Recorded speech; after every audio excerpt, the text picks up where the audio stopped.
Posoko.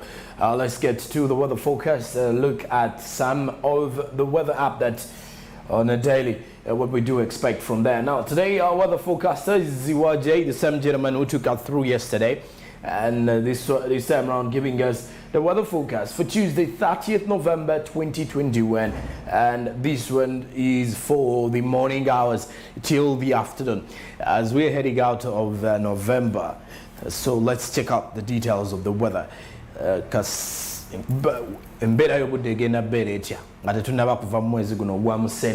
let's look at, we start with our Eastern Lake Victoria Basin regions, the district of Tororo, Busia, Bujiri, Mayuge, Iganga, Jinja, and Namaingo. We expect some isolated thunder showers, temperatures of 19 degrees Celsius, wind direction variable, characterized with light wind strength. This weather forecast is for Tuesday morning till the afternoon hours around 1 p.m. And let's get to Central Lake Victoria Basin. Buikwe, Kayunga, Mukoro, Kampala, Entebbe, Wakiso, Mpigi, Buvuma, and Kalangala districts. Isolated thunder showers still. The temperature is 19 degrees Celsius. Wind direction heading to the northerly side with the light wind strength. Let's look at the Western Lake Victoria Basin. Rakai, Kalisizo, districts of Sembabule, Kalungu, Liantonde, and Bukoma and Simbi. Isolated thunder showers. Temperatures of 18 degrees Celsius. Wind direction heading to the northwesterly side, characterized with light wind strength. Away from that, meanwhile, let's head to the western parts of central districts of Butambala, Gomba, Mitiana, Mubende, Chiboga, and Chankwanzi. Isolated rain is expected, 19 degrees Celsius in terms of the temperatures. Wind direction variable, characterized with light wind strength. Away from that, to the eastern parts of central districts of Luero, Nakaseke, and Nakasongola. We expect some isolated rain, temperatures of 19 degrees Celsius, wind direction variable, characterized with light wind strength. Okay, and let's look at the midwestern part of Chivale, Kakumiro, Kagadi, Hoima, Masindi, Bulisa, and Kiriadongo. Isolated rain, temperatures of 19 degrees Celsius, wind direction variable, characterized with light wind strength. And away from that, to the northern Rwenzori area, areas of Bundibujo, Kabarore, Ntoronko, Chenjojo, Kamwenge, and Chengwegwa. Partly cloudy weather in the morning hours. The temperature is 16 degrees Celsius. Look at the wind direction variable, characterized with light wind strength. And away from that, to the southern Rwenzori districts, Kasese and Bwera. Partly cloudy weather is expected. Temperatures of 20 degrees Celsius. Wind direction variable, characterized with light wind strength. Now, let's look at the Chigezi Highlands. Kisoro, Kabale, Rukunjiri, and Kanungu. Partly cloudy weather is expected. Temperatures of 14 degrees Celsius. Wind direction heading to the southeasterly side, characterized with light wind strength. And away from that, let's look at the southwestern district. Ntungamo, Isinjuro, Iban, and Barara, Chiruhura, Bushenyi, Rubirizi, Shema, Buhenju, and Mitoma. Isolated rain, temperatures of 16 degrees Celsius, wind direction variable, characterized with light wind strength. And let's look at the Western Nile area. Nebi, Zombo, Arua, Maracha, Yumbe, Koboko, and Moyo. Partly cloudy weather is expected. Temperatures of 19 degrees Celsius, wind direction variable, characterized with light wind strength. So still away from that, to the central northern districts of Adjumani, Amuru, Noya, Gulu, Kitugum, Padar, Agogo, and Lamour. We expect a partly cloudy weather, temperatures of 19 degrees Celsius, wind direction heading to the easterly side, characterized with light wind strength. So away from that, to the northern Choga, districts of Apak, Oyam, Lira, Otuke, Dokolo, and Amolata, as well as Lebanon, we expect a partly cloudy weather. Temperatures of 19 degrees Celsius, wind direction heading to the easterly side, characterized with light wind strength. Okay, let's move on to the other, is the eastern Choga. Districts of Serere, Soroti, Katakwi, Amuria, Kaberamaido, Ngora, and Kumi. Partly cloudy weather is expected. Temperatures of 19 degrees Celsius, wind direction heading to the easterly side, characterized with light wind strength. And away from that, let's head to the northeastern districts of Kotido, Kabong, Abim, Napak, Moroto, Amadat, Nakapiripirit, and Kapelibyong. Partly cloudy weather is expected. Temperatures of 20 degrees Celsius. Let's look at the wind direction heading to the easterly side, characterized with light wind strength. And to the mountain Elgon Highlands of Mbale, Sironko, Bududa, Bulambuli, Manafa, Kwen, Kapchora, and Buko. Partly cloudy weather is highly expected. Temperatures of 18 degrees Celsius. Let's look at the wind direction, variable, characterized with light wind strength. And away from that, to the eastern lowlands of Bukedia, Palisa, Budaka, Butaleja, Namutumba, and Kaliro. We expect partly cloudy weather. Temperatures of 19 degrees Celsius. Let's look at the wind direction, variable, characterized with light wind strength. And that's it from our weather forecast and the weather updates. Away from that, meanwhile, as we are heading into this one is actually coming in from the Uganda National Meteorological Authority at the National Meteorological Center in Entebbe. And away from that, let's check out what is happening from the world of the business tips. And meanwhile, we're going to get close to that. And this particular tip that we're looking at today is how to start a bakery business in Uganda.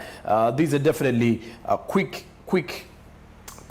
tips that you can actually have with you to start a bakery business in Uganda. Normally, people who are dealing in the confectionery, the same people who are dealing with the bakery business here in Uganda, and that is where you could definitely draw the argument that it is one of those businesses that most of the Ugandans can actually venture into. And let's take a look at how much all the steps one needs to start a bakery business in Uganda. First and foremost is search for a unique name for your bakery business. Mainly because uniqueness comes in a way that oli wanjawulo ate obagamba nti oneminge erinnya lino bbanga lyawukana ku balala kuba ebiseera bisinga otunuulira amaduuka gano agadiringa mu confectionery, ice cream, cakes, birthday and all the things in a bakery setting.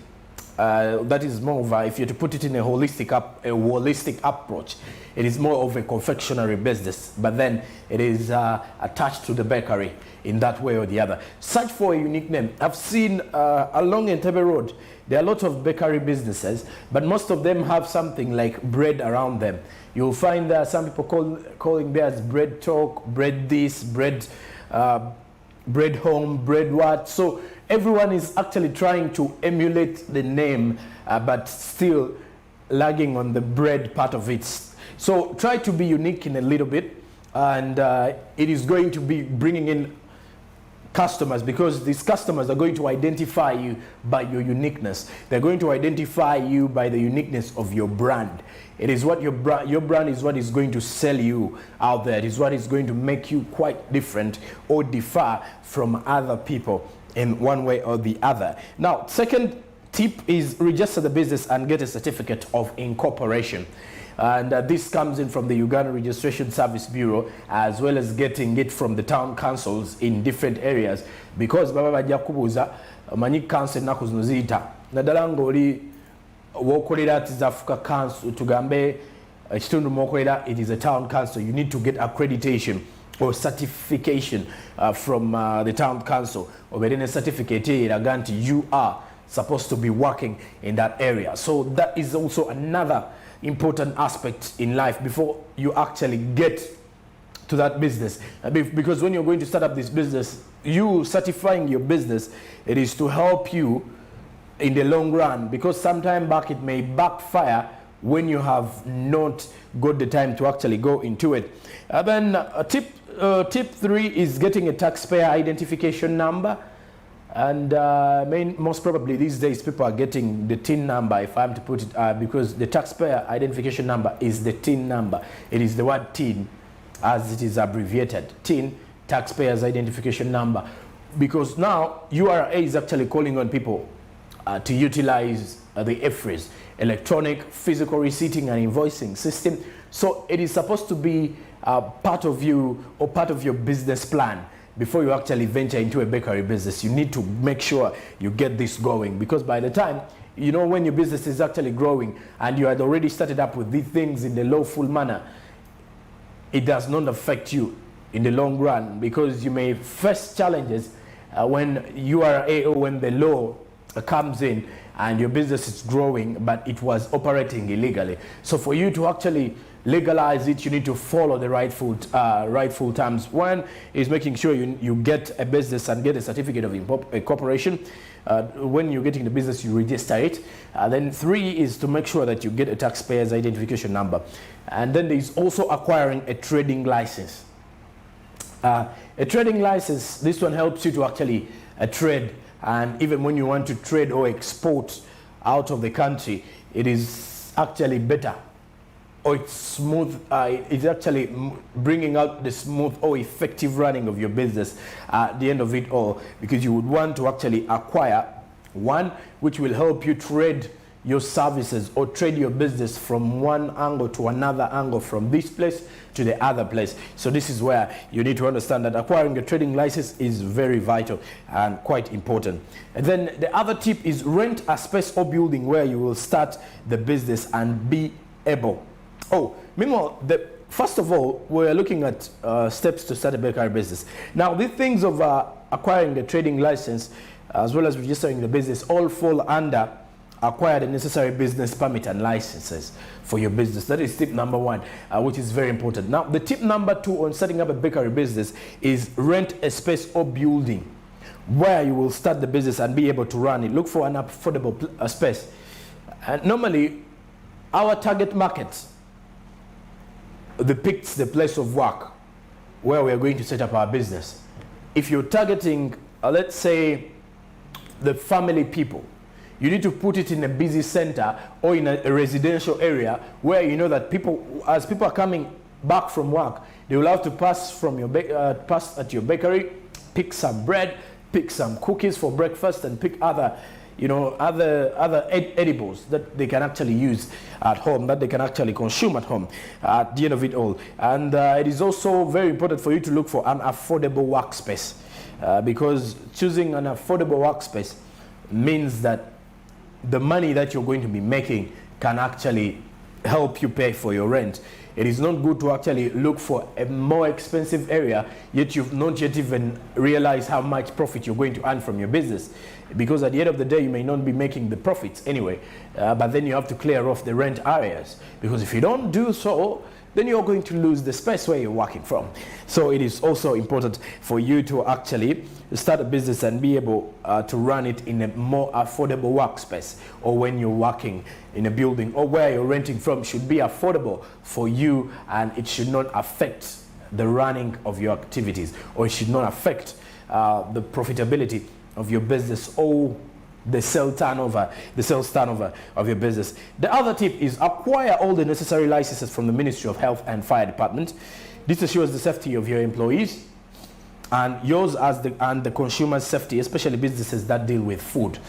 So when we talk about bakery business, in most cases, lately the bakery businesses in Uganda now, even those who are actually working in, let's say, just a simple building, they all make their own bread. They make all their own pancakes. They make their own chapatis. They make all their, things that deal with the bakery, the wheat flour and whatever that would be. So that is where you could definitely see that need to acquire all necessary licenses from the Ministry of Health and Fire Department, and the fire extinguisher actually has to be attached there, because at any one time, God forbid, something can actually happen during the long run. Because remember, you're using power. Fire to light up all these ovens, as well as to light up your gas cookers or anything. So what if something bad happens? How sure are you that your employees are safe? And how sure are you that you're not going to actually cause harm to your business? And as well, if your employees' safety has to come first and your health has to come first in whatever business you're doing. Okay.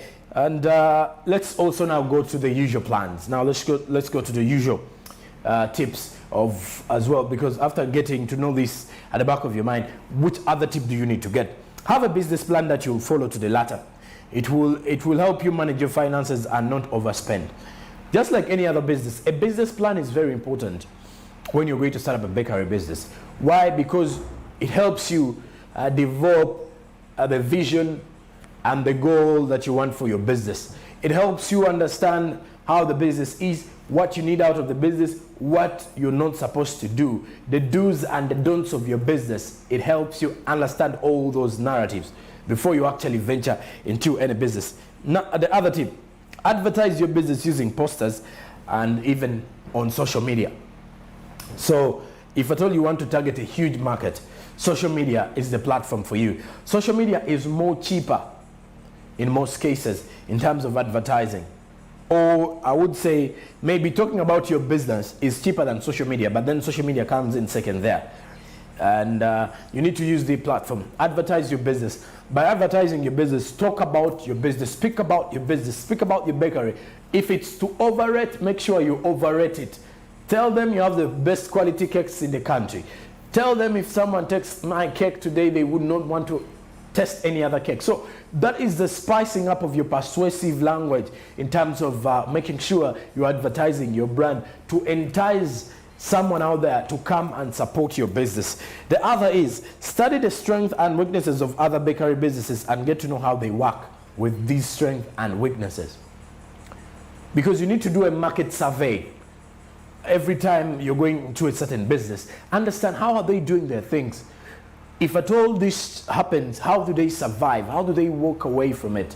Because there's always something that inspires you to start a business. And among the inspirations have to be the same people who are also in the business. So you need to utilize the opportunities that arise from there and make sure that such people are giving you platforms that you're going to utilize to follow up on the other scenarios. Then there's also another one which is saying, look for a location with a target market. With your bakery, you have people who actually, you're targeting certain people. That is why most bakeries are around urban places, like near town centers. Others are on shopping malls, and most of them are in areas where they know a number of people are, or residential areas, or most people set them in busy town centers because they know these are your clients. This is your target market. So it's very important for you to know your market, and it is important for you to look for a location that targets your market. The other is offer delivery service at a small fee, if at all you can. That is, if at all you're starting up, you can actually offer delivery service for your clients as a way of actually persuading them to stay with you. And lastly, look for a supplier who offers goods at a cheaper price so you can get massive profits. Also look for one who offers quality products. Because now you're targeting to make profits in business, but also look for a supplier who's going to supply you these products. For instance, look for a supplier who's giving you, let's say, the wheat flour at a cheaper, but make sure it is quality. Look for someone who's going to give you maybe margarine at a cheaper. Look at the cooking oil at a cheaper.